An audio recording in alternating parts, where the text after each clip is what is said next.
বন্ধুরা, ওই বিকেলবেলা বৃষ্টি হচ্ছিল, তখন আমি এই পলি দিয়ে, চায়না পলি দিয়ে এগুলোকে ঢেকে রেখেছিলাম। আমি বলেছিলাম যে 9টার সময় ফুলগুলো ফুটবে, তারপর আমি পলিনেশন করব, আপনাদেরকে দেখাবো। এখন বাজে প্রায় 10টা। আমাদের এখানে এই মুহূর্তে বৃষ্টিটা থেমেছে।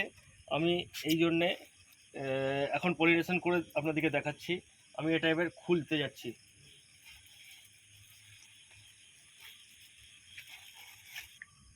বন্ধুরা, আপনারা আগে দেখেন ফুলটা দেখতে কত সুন্দর লাগছে।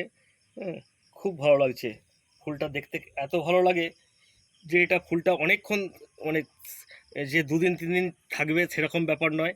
এর ফুটবে সন্ধ্যের পরে, এবং সেটা 10টার মধ্যেই, একে 10টার মধ্যে ফুলগুলো ফুটে যাবে। কিন্তু আগামীকাল সকাল 10টার মধ্যে এগুলো আবার সেই একদম পুরো নিয়ে যাবে, নেতিয়ে যাবে। তখন আর এরকম থাকবে না। এটাই আমাদের দুঃখ লাগে। ফুলটা যদি আরও 2-4 দিন থাকতো, দেখতে ভালো লাগতো। যাক বন্ধুরা, আমি আপনাদেরকে এখন পলিনেশন করে দেখাচ্ছি। প্রথমে আমাদেরকে এইখানে যে ফুলের এই যে রেণুগুলো আছে, রেণুগুলোকে আমি একটু ঝরিয়ে নিচ্ছি।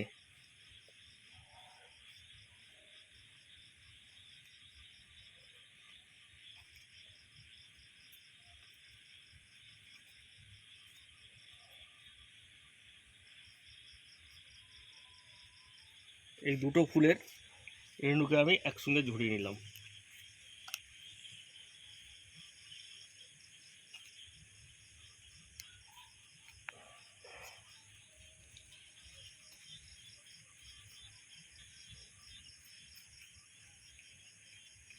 এবার আমি এই ফুলের রেণুগুলোকে এক কাছে করে নিচ্ছি।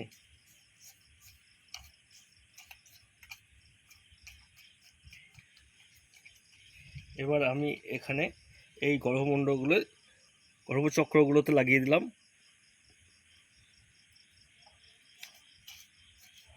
এই ভেতরে আমি দিয়ে দিলাম। তাহলে এটা ভালোভাবে ফলটা ধরবে এবং এই ফলের সাইজটা বড় হবে।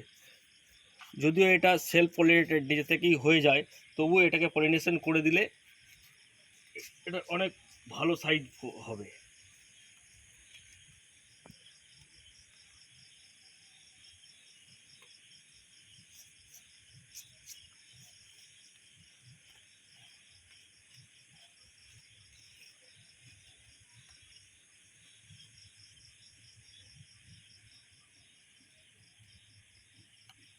ঠিক আছে বন্ধুরা, আমরা এগুলোকে পলিনেশন করে দিলাম।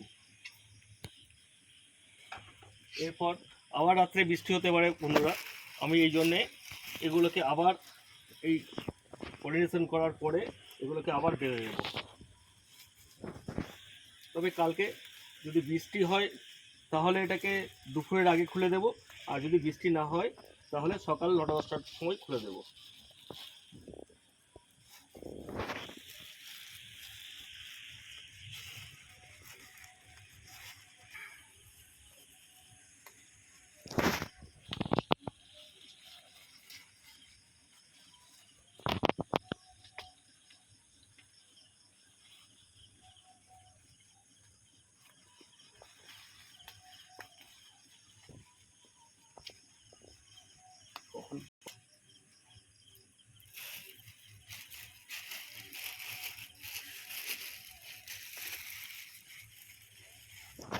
পাঞ্চে একবার দেখি না।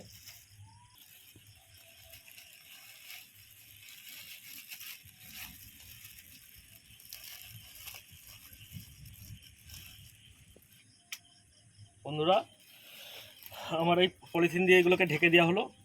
এটা ঢেকে দেওয়ার আগামীকাল আমি এটা 10টার পরে আবার এগুলোকে খুলে দেব। তো এইটা দেওয়ার ফলে আমার এই রেণুগুলো বৃষ্টির জলে ঝরে পড়ে যাবে না, আমার এটা ভালোভাবে ফলে পরিণত হবে। আর এই এই এই যেটা ঝুলে পড়ে যাবে, এটা 3-4 দিন পরে আমি ওই থেকে ফুলটাকে, নেতিয়ে যাওয়া ফুলটাকে ফল থেকে আলাদা করে দেব। সেটাও আমি আপনাদেরকে করে দেখাবো, না হলে ওটা আবার পচন ধরে যাবে। ঠিক আছে, শুভরাত্রি।